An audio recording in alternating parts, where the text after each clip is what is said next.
प्यारे दोस्तों, आपका मेरे चैनल हिंदी की दुनिया में एक बार फिर स्वागत है।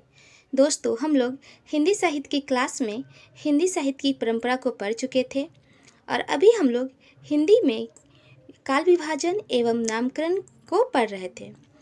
इससे पहले मैं आपको बहुत से विद्वानों के विषय में पढ़ा चुकी हूँ और अंतिम वीडियो में हम लोग रामचंद्र शुक्ल पे चर्चा कर चुके हैं और हजारी प्रसाद द्विवेदी पे भी चर्चा कर चुके हैं। दोस्तों, आज के वीडियो में हम लोग डॉक्टर रामकुमार वर्मा तथा डॉक्टर गणपति चंद्रगुप्त के बारे में विस्तार से जानेंगे कि उन्होंने काल विभाजन एवं नामकरण का क्या स्थान हिंदी साहित्य में है। तो चलिए शुरू करते हैं आज का वीडियो। डॉक्टर रामकुमार वर्मा। दोस्तों, डॉक्टर रामकुमार वर्मा का पहला पॉइंट है कि डॉक्टर रामकुमार वर्मा द्वारा लिखित ग्रंथ का नाम हिंदी साहित्य का आलोचनात्मक इतिहास है। ठीक है, मतलब डॉक्टर रामकुमार वर्मा जो हिंदी साहित्य का इतिहास लिखे थे वो हिंदी साहित्य का आलोचनात्मक इतिहास के नाम से प्रकाशित हुआ था। दोस्तों, मैं प्रीवियस वीडियो में आपको डॉक्टर रामकुमार वर्मा के बारे में तथा उनके ग्रंथ के बारे में विस्तार से चर्चा कर चुकी हूँ। अगर आपको वो वीडियो देखनी है तो आप हिंदी साहित्य की परंपरा में जाके उस वीडियो को देख सकते हैं।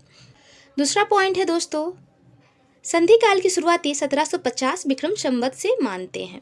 ठीक है, तो ये संधि काल क्या है दोस्तों? डॉक्टर रामकुमार वर्मा ने क्या किया था, वीर गाथा काल को दो भागों में बांट दिया था, एक चारण काल और पहला संधि काल। तो जो संधि काल की शुरुआत है दोस्तों वो 1750 विक्रम संवत से मानते हैं। ठीक है, जबकि अगर मैं रामचंद्र शुक्ल की बात करूं तो 1050 से वीरगाथा काल की शुरुआत मानते हैं। पहले दोस्तों, मैं पिछले वीडियो में भी आपको विक्रम संवत के बारे में बताई थी कि ये 57 साल पहले चलता है, किससे? ईस्वी से। ठीक है दोस्तों, ये ईस्वी से 57 साल पहले चलता है। अक्सर एग्ज़ाम में इससे क्वेश्चन पूछा ही जाता है और बच्चे अक्सर इसमें भूल करते ही हैं। प्राय बच्चे ये भी भूल करते हैं कि पहले कौन आता है। बच्चों, पहले विक्रम संवत आता है। कितना साल पहले चल रहा है विक्रम संवत? 57 साल पहले चल रहा है। ठीक है, तो जो डॉक्टर रामकुमार वर्मा थे उन्होंने क्या किया था कि ये वीर गाथा काल या आदि काल को अपने हिंदी साहित्य के आलोचनात्मक इतिहास में दो भागों में बांटा है, पहला संधि काल और दूसरा चारण काल। तो संधि काल की शुरुआत दोस्तों ये 1750 से मानते हैं। तो निश्चित है इनके जो हिंदी साहित्य के इतिहास में इन्होंने क्या किया है, अपभ्रंश के भी बहुत से कवियों को शामिल कर लिया है, जो कि बहुत ही उचित नहीं है, क्योंकि अगर हम हिंदी साहित्य की बात कर रहे हैं तो निश्चित है इसमें सिर्फ हिंदी के ही कवियों को लेना उचित माना जाता है। इस कारण से जो इनका जो हिंदी साहित्य का ग्रंथ है ये थोड़ा विवादों में पड़ जाता है। अगर मैं इसके दूसरे पॉइंट की बात करूँ तो इन्होंने नामकरण का आधार रचनाकार को माना है, उस काल की प्रवृत्ति को नहीं। ठीक है दोस्तों, मतलब जब किसी विद्वान ने काल विभाजन किया तो उन्होंने बताया कि वो किस आधार पे काल का विभाजन कर रहे हैं। जैसे कि अगर मैं डॉक्टर रामचंद्र शुक्ल की बात करूँ तो इन्होंने उस काल की प्रवृत्ति को आधार बनाया था और उसी आधार पे इन्होंने नामकरण भी किया है। जैसे कि हम लोग देखिए वीर गाथा काल, भक्ति काल, रीति काल, आधुनिक काल, तो इन्होंने काल में जिस प्रधान प्रवृत्ति की प्रधानता थी उसकी के उन्होंने काल विभाजन किया और उसका नामकरण भी उसी के आधार पे किया। ठीक है, पर इन्होंने क्या किया था कि रचनाकार को आधार बनाया। ठीक है दोस्तों, कि किस समय कौन से रचनाकार रचना कर रहे हैं इसके आधार पे इन्होंने उस काल का विभाजन किया है। दोस्तों, अब हम इनके काल विभाजन का समय या अवधि देख लेते हैं कि कब से कब तक किस काल को बांटे हैं, जो एग्जाम में पूछ ही लिया जाता है। पहला काल है इनका संधि काल, जो 1750 से 1000 विक्रम संवत तक ये मानते हैं। दूसरा है चारण काल, जो 1000 से ये 1375 ईस्वी विक्रम संवत मानते हैं। तीसरा है भक्ति काल, जो 1375 से लेकर 1700 विक्रम संवत ये मानते हैं। चौथा है रीति काल, जो 1700 से 1900 विक्रम संवत ये मानते हैं। पांचवा है आधुनिक काल, जो 1900 से अब तक ये माने हैं। ठीक है दोस्तों, तो ये था इनका काल विभाजन और उसका नामकरण और साथ ही अवधि। इससे भी प्रश्न उठा के आपके परीक्षा में पूछ ली जाती है।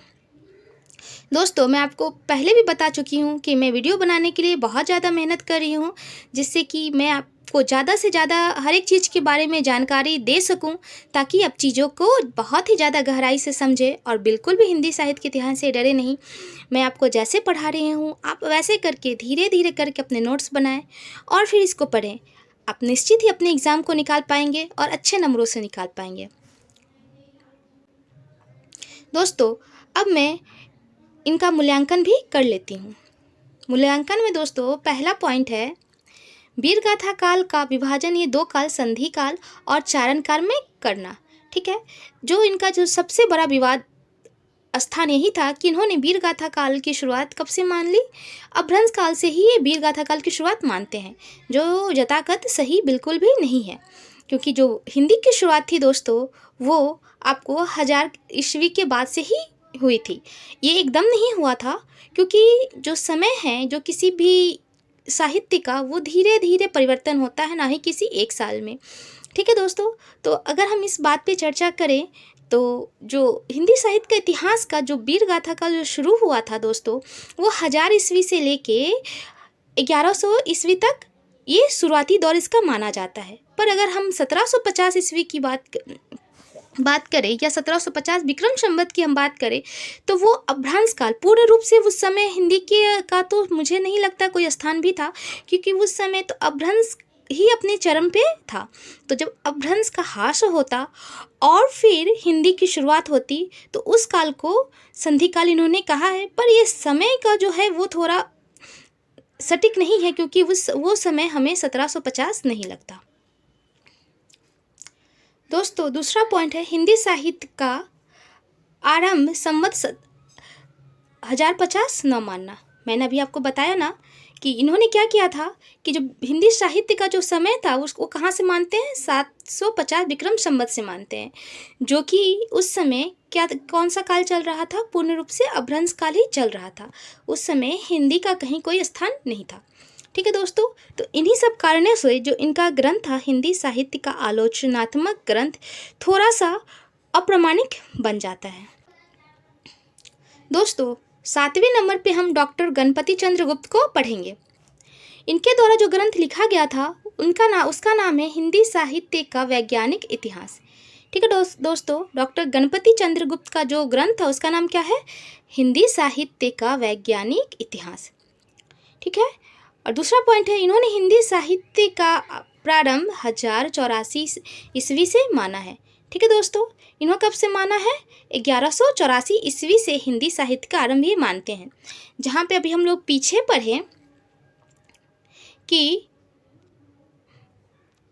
जो डॉक्टर राम कुमार वर्मा है, ये कहाँ से मानते हैं? 1750 विक्रम संवत से मानते हैं।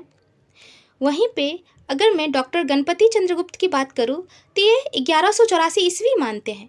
तो आप समय का अंतर देखिए, एक विक्रम संवत में मान रहे हैं 1750 और दूसरे ईस्वी में मान रहे हैं 1184। तो निश्चित ही ये समय बहुत ही सोचनीय हो जाता है कि एक ही काल का शुरुआत एक जगह न मान के अलग अलग विद्वान अलग अलग समय माने हैं। दूसरा पॉइंट है, इस ग्रंथ का प्रकाशन 1965 ईस्वी में हुआ। ठीक है दोस्तों, अगर हम बात करें डॉक्टर रामचंद्र शुक्ल की, तो उनका प्रकाशन 1929 ईस्वी में हुआ था, उनके ग्रंथ हिंदी साहित्य के इतिहास का। और इनका कब हुआ है? 1965 ईस्वी में हुआ है। दोस्तों, ये भी क्वेश्चन पूछ लिया जाता है कि डॉक्टर गणपति चंद्र गुप्त द्वारा जो हिंदी साहित्य का इतिहास लिखा गया था उसका नाम क्या था, और दूसरा उसका प्रकाशन साल कौन सा था। ठीक है दोस्तों,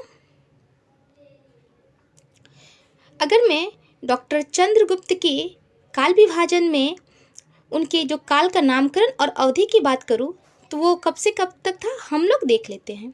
पहला था आरंभिक काल या आदि काल, 1184 ईस्वी से लेके 1350 ईस्वी तक।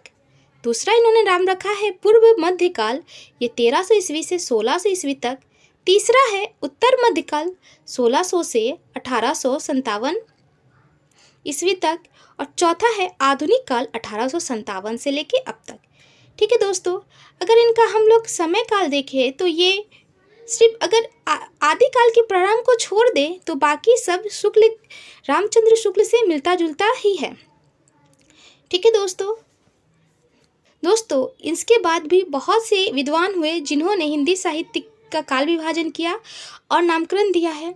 उसमें से एक प्रसिद्ध नाम डॉक्टर बच्चन जी हैं, दूसरा डॉक्टर नगेंद्र जी हैं, जिन्होंने हिंदी साहित्य का काल विभाजन एवं नामकरण किए हैं, पर उनसे कोई प्रश्न परीक्षा में नहीं पूछा जाता, इसलिए मैंने उन पे कोई भी चर्चा नहीं की, क्योंकि मैं आपको ज़रूरत से ज़्यादा पढ़ाना नहीं चाहती। दोस्तों पहले आप एक बात अच्छे से जान लें, क्योंकि हिंदी साहित्य का इतिहास एक बहुत बड़ा सागर है। आपको ये निश्चित करके चलना पड़ेगा कि हमें क्या पढ़ना है, कितना पढ़ना है और किन किन चीज़ों को सिर्फ ऊपर से ही टच करके निकल जाना है। अगर हम लोग हर एक चीज़ को विस्तार से जानेंगे तो निश्चित ये कभी पूरा नहीं होगा। इसलिए मैंने आपको यहाँ पे ना ही डॉक्टर बच्चन के बारे में कोई जानकारी दी है, ना ही नगेंद्र के बारे में कोई जानकारी दी है, ताकि आप उन्हीं सब चीज़ों को पढ़े जो एग्ज़ाम में पूछा जाता है। ठीक है दोस्तों, इसके बाद नेक्स्ट वीडियो मैं आपको वीरगाथा काल पे लेके आऊँगी, क्योंकि इसके बाद काल विभाजन शुरू हो जाता है और मेरा नेक्स्ट वीडियो वीरगाथा काल पे ही रहेगा। उम्मीद है कि आपको ये वीडियो अच्छी लगी होगी। अगर आपको मेरी वीडियो अच्छी लगी है तो इसको ज़रूर से एक लाइक कर दीजिए, ताकि मैं मोटिवेट हो सकूं। शेयर कीजिए और मेरे चैनल को सब्सक्राइब करना बिल्कुल ना भूलिए, क्योंकि दोस्तों मैं आपके लिए बहुत ही ज़्यादा मेहनत कर रही हूँ, ताकि मैं आपको ज़्यादा से ज़्यादा अच्छे से अच्छा मटेरियल दे सकूँ, ताकि आप एग्ज़ाम में ज़्यादा अच्छा नंबर पा सकें। आज के लिए इतना ही, मिलते हैं नेक्स्ट वीडियो में। Thank you.